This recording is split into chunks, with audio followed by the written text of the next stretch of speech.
Hi hello friends, welcomes to Vasu's thoughts channel. ಇವತ್ತು ನಮ್ಮ ಚಾನಲಲ್ಲಿ ನುಗ್ಗೆಕಾಯಿ ಸಾಂಬಾರು ಹೇಗೆ ಮಾಡೋದು ಅಂತ ನೋಡೋಣ. ಈಗ ಒಂದು ಕುಕ್ಕರ್ನಲ್ಲಿ 1 ಕಪ್ನಷ್ಟು ತೊಗರಿಬೇಳೆ, ಅರ್ಧ ಕಪ್ನಷ್ಟು ಹೆಸರುಬೇಳೆ ಹಾಕ್ಕೊಂಡು ಒಂದು 3-4 ಸತಿ ಚೆನ್ನಾಗಿ ತೊಳ್ಕೊತಾ ಇದ್ದೀನಿ. ಈಗ ಇದರಲ್ಲಿ ಒಂದು ಕಟ್ ಮಾಡಿಟ್ಟಿರೋಂಥ ಈರುಳ್ಳಿ ಹಾಕೋತಾ ಇದ್ದೀನಿ.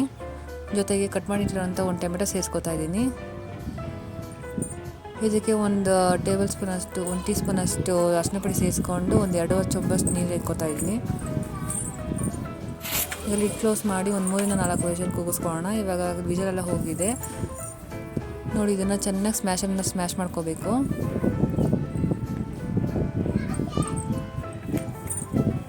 ಈಗ ಇದರಲ್ಲಿ ಕಟ್ ಮಾಡಿ ಇಟ್ಕೊಂಡಿರೋಂಥ ಒಂದು 2 ನುಗ್ಗೆಕಾಯಿ ಸೇರಿಸ್ಕೊತಾ ಇದ್ದೀನಿ. ಜೊತೆಗೆ ಇದಕ್ಕೆ ಅಚ್ಚಕಾರದ ಪುಡಿ 1 ಟೇಬಲ್ ಸ್ಪೂನು, ಧನಿಯಾ ಪುಡಿ 1 ಟೇಬಲ್ ಸ್ಪೂನ್ ಅಷ್ಟು ಹಾಕ್ಬಿಟ್ಟು ಲಿಡ್ ಕ್ಲೋಸ್ ಮಾಡಿ ಒಂದು 5 ನಿಮಿಷ ಬೇಯಿಸ್ಕೊತಾ ಇದ್ದೀನಿ. ಇವಾಗ ನೋಡಿ ಸಾಂಬಾರು ರೆಡಿ ಇದೆ. ಇದಕ್ಕೆ ಒಗ್ಗರಣೆ ಕೊಟ್ಕೊಳ್ಳೋಣ. ಒಂದು ತಡ್ಕ ಪ್ಯಾನಲ್ಲಿ ಒಂದು 3 ಟೇಬಲ್ ಸ್ಪೂನಷ್ಟು ಎಣ್ಣೆ ಹಾಕ್ಕೊಂಡು ಅದಕ್ಕೆ ಒಂದು ಅರ್ಧ ಟೇಬಲ್ ಸ್ಪೂನಷ್ಟು ಸಾಸಿವೆ ಹಾಕೋತಾ ಇದ್ದೀನಿ. ಸಾಸಿವೆ ಬಿಡಿಸಿಡ್ದಿದ್ದು ಅದರಲ್ಲಿ ಒಂದು 1/4 ಕಪ್ಪಷ್ಟು ತೆಂಗಿನಕಾಯಿ ತುರಿ ಸೇರಿಸ್ಕೊತಾ ಇದ್ದೀನಿ. ಈಗ ಈ ಒಗ್ಗರಣೆನ ನಾವು ಸಾಂಬಾರು ಹಾಕಿ ಸೇರಿಸ್ಕೊಳ್ಳೋಣ.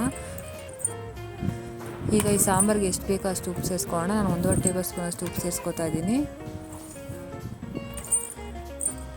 ಈಗ ಸಾಂಬಾರು ರೆಡಿ ಇದೆ. Thanks for watching friends. See you next video. Bye.